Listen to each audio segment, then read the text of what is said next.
The United States must oppose this resolution and use the power of our veto, which I will use as president 100%.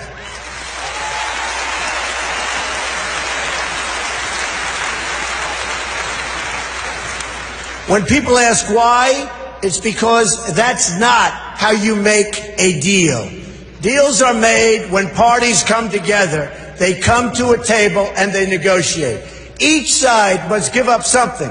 It's values. I mean, we have to do something where there's value in exchange for something that it requires. That's what a deal is. A deal is really something that when we impose it on Israel and Palestine, we bring together a group of people that come up with something that's not going to happen with the United Nations.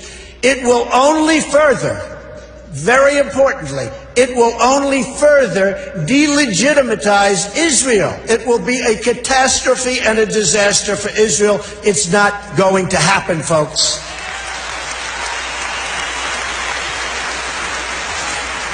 And further, it would reward Palestinian terrorism, because every day they're stabbing Israelis and even Americans. Just last week, American Taylor Allen Force, a West Point grad, phenomenal young person who served in Iraq and Afghanistan, was murdered in the street by a knife-wielding Palestinian. You don't reward behavior like that. You cannot do it.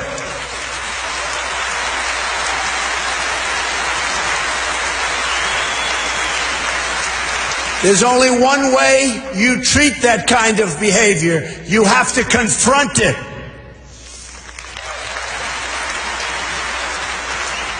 So it's not up to the United Nations to really go with a solution. It's really the parties that must negotiate a resolution themselves. They have no choice. They have to do it themselves, or it will never hold up anyway. The United States can be useful as a facilitator of negotiations, but no one should be telling Israel that it must be, and really that it must abide by some agreement made by others thousands of miles away that don't even really know what's happening to Israel, to anything in the area. It's so preposterous. We're not going to let that happen.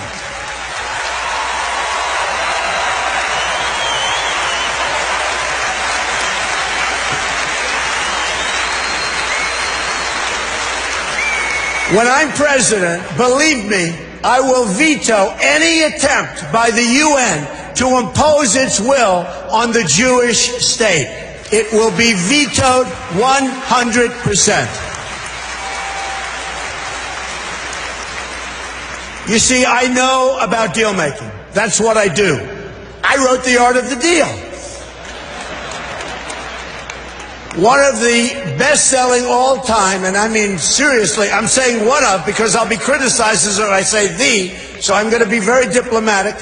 One of, I'll be criticized. I think it is number one, but why take a chance? One of the all-time best-selling books about deals and deal-making. To make a great deal, you need two willing participants. We know Israel is willing to deal. Israel has been trying. That's right. Israel has been trying to sit down at the negotiating table without preconditions for years. You had Camp David in 2000, where Prime Minister Barak made an incredible offer, maybe even too generous. Arafat rejected. In 2008, Prime Minister Olmert made an equally generous offer.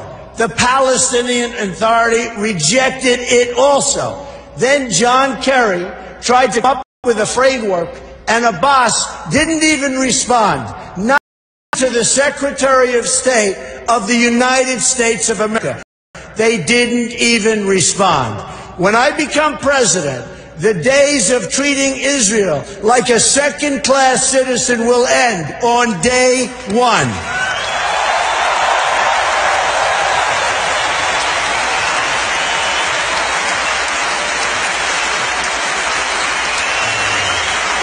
Thank you. And when I say something, I mean it. I mean it. I will meet with Minister Netanyahu immediately. I have known him for many years and will be able to work together to help bring stability and peace to Israel and to the entire region. Meanwhile, every single day you have rampant incitement and children being taught to hate Israel and to hate the Jews. It has to stop.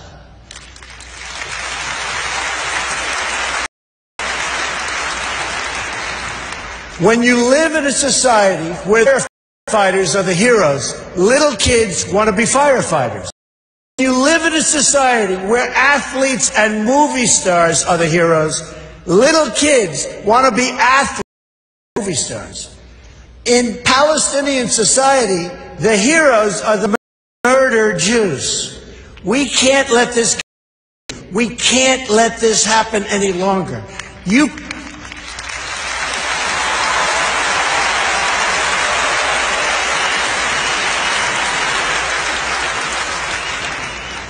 cannot achieve peace if terrorists are treated as martyrs.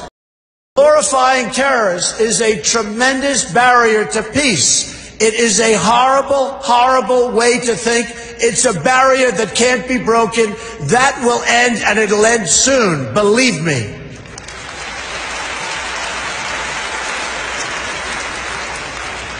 In Palestinian textbooks and mosques, you've got a culture of hatred that has been fermenting there for years, and if we want to achieve peace, they've got to go out and they've got to start this educational process. They have to end education of hate.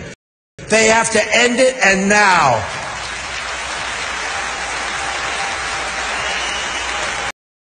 There is no moral equivalency.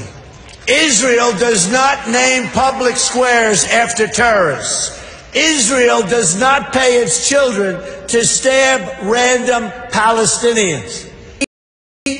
What President Obama gets wrong about is that he constantly applies pressure to our friends and rewards our enemies.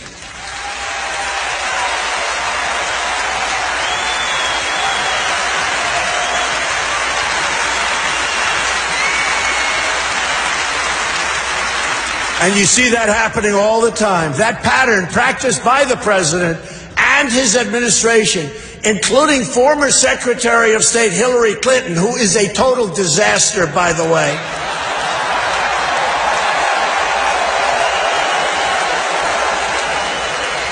She and President Obama have treated Israel very, very badly.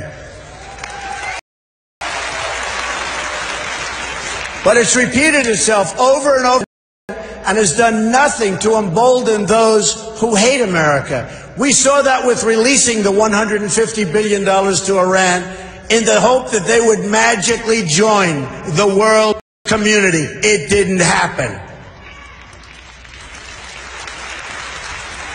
Front the first half, so it's a very difficult situation that's never going to get solved unless you have great leadership right here in the United States. We'll get it solved one way or the other. We will get it solved.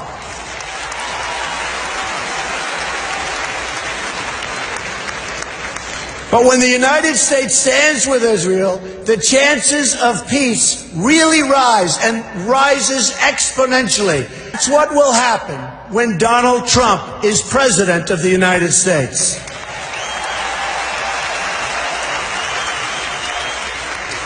We will move the American embassy to the eternal capital of the Jewish people, Jerusalem.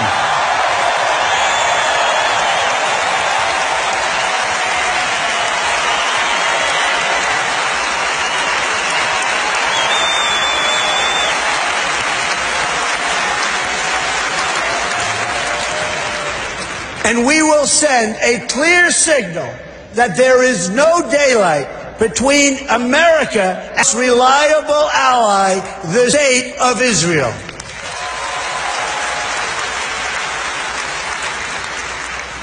The Palestinians must come to the table knowing that the bond between the United States and Israel is absolutely, totally unbreakable. They must come to the table willing and able to stop the terror being committed on a daily basis against Israel. They must do that. And they must come to the table willing to accept that Israel is a Jewish state and it will forever exist.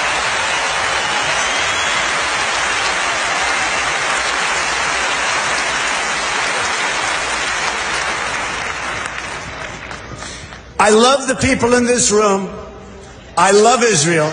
I love Israel. I've been with Israel so long in terms of I've received some of my greatest honors from Israel. My father before me, incredible. My daughter Ivanka is about to have a beautiful Jewish baby.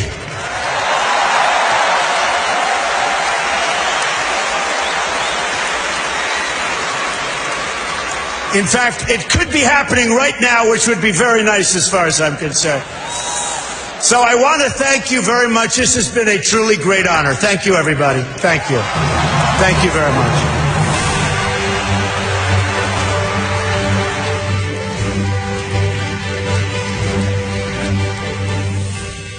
Hey, y'all. So I'm sitting there watching my TV Mind the Business the other day, getting prepared for the new year. And I know that something went down with Israel because I saw Carrie on TV talking about them. Now, I'm not quite sure as to what went down.